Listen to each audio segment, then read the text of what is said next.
Bonsoir à tous et bienvenue sur ma chaîne Luchi et ses folies. Moi c'est Luchi et je viens partager un sujet très intéressant aujourd'hui avec vous. En fait, j'ai remarqué certaines choses, voilà, qui se passent dans notre société, dont on ne prête pas forcément attention. Il s'agit en fait de la femme de sa jeunesse ou l'homme de sa jeunesse, en fait, notre partenaire de jeunesse. Le partenaire de jeunesse, c'est quoi? Le partenaire de jeunesse, c'est celui-là avec qui on se fonde, avec qui on se bâtit. La personne qui nous propulse, qui nous encourage et qui nous fait arriver à un niveau de notre vie où on n'était pas auparavant, voyez. Comme peut-être vous pouvez être avec quelqu'un, sortir avec quelqu'un, rencontrer une personne. Peut-être vous n'allez pas bien ou vous étiez au début de votre carrière professionnelle ou c'était à l'école et cette personne vous encourage et cette personne vous forge votre caractère et il vous propulse en fait, il vous aide et il est aussi de bénédiction dans votre vie. On va parler de cela et le cas qui va nous intéresser beaucoup plus c'est celui de Johnny Depp et sa femme actuelle parce que l'acteur Johnny Depp est en train de... Il est en pleine procédure de divorce et c'est un divorce assez houleux parce que sa femme l'accuse de violence conjugale et il y a tellement... Et l'affaire a tellement fait de polémique que à ce qui paraît sa carrière ne sera plus la même chose qu'avant. Oh, c'est quelque chose. Déjà, pourquoi est-ce que je parle de la situation? Parce que l'acteur Johnny Depp était, avant de rencontrer sa femme, Amber Heard, il était en couple avec Vanessa Paradis. Ils ont fait 14 ans de relation et ils ont eu deux enfants. Deux enfants sont sortis de leur union. Alors, il était en couple avec Vanessa Paradis. On n'a jamais rien entendu de mauvais sur Johnny Depp en ce qui concernait sa vie privée avec sa femme. Parce que, évidemment, il n'y avait pas vraiment, il y avait pas grand-chose à dire, quoi. Il était avec elle. Et chaque fois qu'on lui demandait, ouais, pourquoi tu ne l'épouses pas? La question, c'était, la réponse était toujours du genre, ouais, je sais pas, le mariage pour moi n'est pas assez important. En plus, je veux pas gâter son nom. Elle s'appelle Vanessa Paradis, vraiment. Je veux pas, Vanessa Paradis sonne assez bien. Et donc, je veux pas ajouter mon nom. Bref, une excuse bidon. Toujours est-il qu'ils ont passé 14 ans de relation.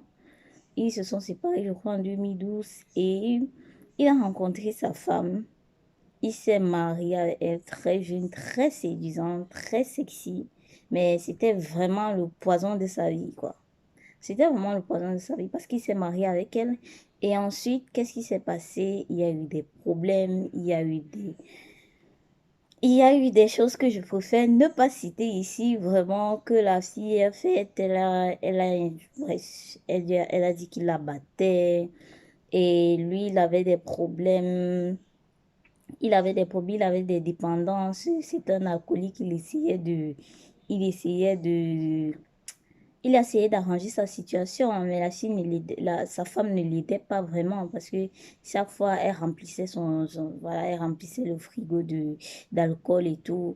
Non, il y a tellement de situations, ils ont vécu des choses tellement du genre, tu te poses la question, hmm, pourquoi est-ce que ça arrive?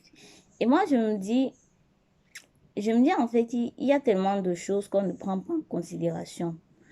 Euh, je vois tellement de couples, d'hommes comme de femmes, qui, lorsqu'ils sont en relation, ils sont en couple avec une personne, non, avant qu'ils n'atteignent un niveau, avant qu'ils ne brisent, comme on le dit souvent en français, au Cameroun, avant qu'ils ne brisent, c'est-à-dire avant de réaliser leurs rêves, d'atteindre leur projet et tout, ils ont une personne qui les soutienne, ils ont une personne qui est toujours là pour eux, qui finance même, qui vont jusqu'à financer, qui vont jusqu'à passer des nuits blanches et des fois à souffrir avec eux et tout. Et une fois qu'ils ont atteint, voilà, leur objectif et tout, ils se disent, bon, moi, j'ai plus besoin de la personne. Tu étais peut-être avec la fille de trio ou l'homme de trio. Et un jour, tu te réveilles, peut-être parce que tu es diplômé ou tu as trouvé un bon travail, tu es stable et tout. Tu te rends compte que la fille de trio est laide où tu te rends compte que l'homme de truie n'est pas assez charismatique pour toi, où tu te rends compte, où tu te rends compte que l'homme d'autrui n'est pas assez sexy pour toi. Il n'est pas assez sexy. Quand tu mangeais son argent, hein, quand il t'épaulait jour et nuit, quand il était là, moindre petit bobo, tu l'appelles, le gars vient, moindre chose, le gars arrive, il débarque, moindre chose, la go est là, elle n'arrive même pas à manger son argent. Elle ne mange même pas son argent parce qu'elle dit que ouais, il faut que j'aide le gars s'il devient quelque chose. Parce que c'est ma personne ici. Tu ne vois pas que non, elle est un succès. Tu ne vois pas qu'il est un succès. Tu ne vois pas qu'il n'est pas assez charismatique, qu'il n'est pas assez sexy pour toi. Non, ce n'est même pas ton problème en fait.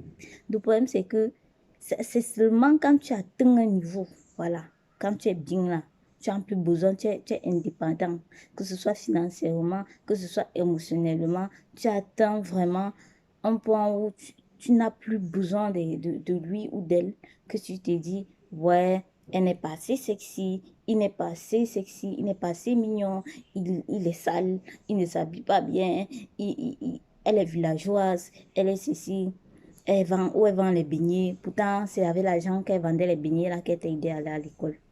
Donc, vraiment, n'abandonnons pas la femme de votre jeunesse parce que ce qui risque d'arriver dans notre vie risque de ne pas être, ou l'homme, hein, l'homme de notre jeunesse, risque de ne pas être de bonnes choses. Quelqu'un qui t'a épaulé, quelqu'un qui t'a soutenu, quelqu'un qui a transpiré pour toi, quelqu'un qui a dépensé sur toi, quelqu'un qui a pleuré avec toi, quelqu'un à qui tu as promis des choses, à qui tu as promis un avenir, à qui tu as promis une vie de famille, à qui tu as promis une vie de couple, du jour au lendemain, tu l'abandonnes, ou avec même qui tu as eu cette vie-là, mais tu l'abandonnes justement parce que elle n'est plus assez sexy, tu ne te trouves plus assez bien dans la relation alors que vous étiez là depuis des années, tu n'avais pas de problème, tu ne te trouves plus, voilà, parce que tu te retrouves dans un point où tu prends la personne pour acquis et tu te dis non, je ne veux plus ça, je veux mieux. C'est très, très, très dangereux parce que vraiment, il y aurait des retombées. Et ces retombées-là ne seraient forcément pas de bonnes retombées. Il y a aussi une histoire, vraiment, j'aimerais raconter. Il s'agit d'un grand frère, d'un oncle, voilà, dont je ne citerai pas le nom.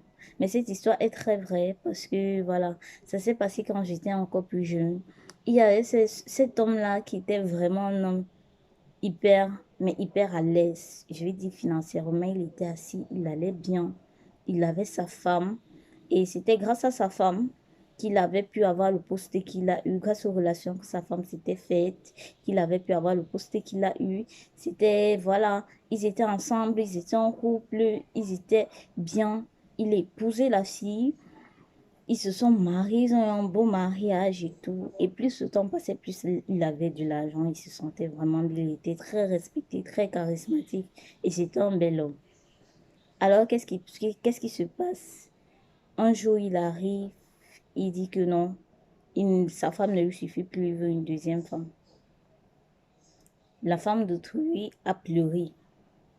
Elle a dit, mais qu'est-ce que je fais? Ou qu'est-ce que j'ai fait? Ou qu'est-ce que je n'ai pas pu faire pour te contenter? Je ne te suffis pas. Non, elle ne suffisait plus au grand frère, elle ne suffisait plus à notre grand frère, parce que notre grand frère voulait une deuxième femme. Notre grand frère a pris une deuxième femme. Et c'est là que le cataclysme a commencé.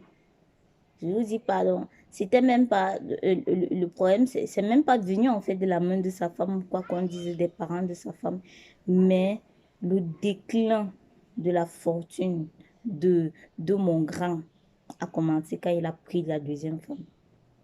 Je dit, de là en haut, il s'est retrouvé loin en bas en fait. C'était cataclysmique. C'était du genre, on ne s'y attendait pas. Mais c'est quelque chose qui est arrivé. Parce qu'il y a des gens dans votre vie qui vous apporte des bénédictions. Vous êtes la personne vraiment tout marche. Même si vous ne vous rendez pas compte, mais vous êtes vraiment sur le chemin de votre vie, de votre destinée. Et quand vous faites du mal, quand vous faites du tort, sans aucune raison à ces personnes-là, donc ce que vous ramenez dans votre vie, c'est exactement le contraire de ce qu'ils ont apporté. Donc, c'est l'effet opposé qui se produit. Donc, faisons vraiment attention. Faisons attention à ces personnes-là, vraiment, ces hommes de notre jeunesse ou ces femmes de notre jeunesse, pour les hommes, bien entendu, euh, qui, qui après un certain temps, vraiment, sont traités d'une très mauvaise façon. Et pour rien, juste parce que on en veut plus, on veut une femme beaucoup plus sexy, on veut un homme beaucoup plus charismatique, on veut un homme beaucoup plus riche.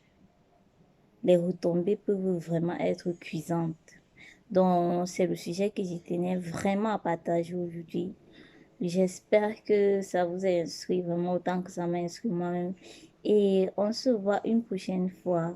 N'hésitez pas de liker, de commenter et surtout de partager si vous avez des expériences, si vous connaissez quelqu'un qui a vécu ce genre d'expérience. Que pensez-vous du sujet? Donnez vos avis positifs, constructifs aussi. Je suis ouverte à tout et je vous souhaite vraiment une bonne soirée et on se retrouve à la prochaine. C'était Lucci dans Lucci et ses folies. Voilà. Je sais que j'en suis de psychopathe. C'est fait exprès. Bon, je vous souhaite donc une bonne soirée. Au revoir. Bisous, bisous. Bye bye.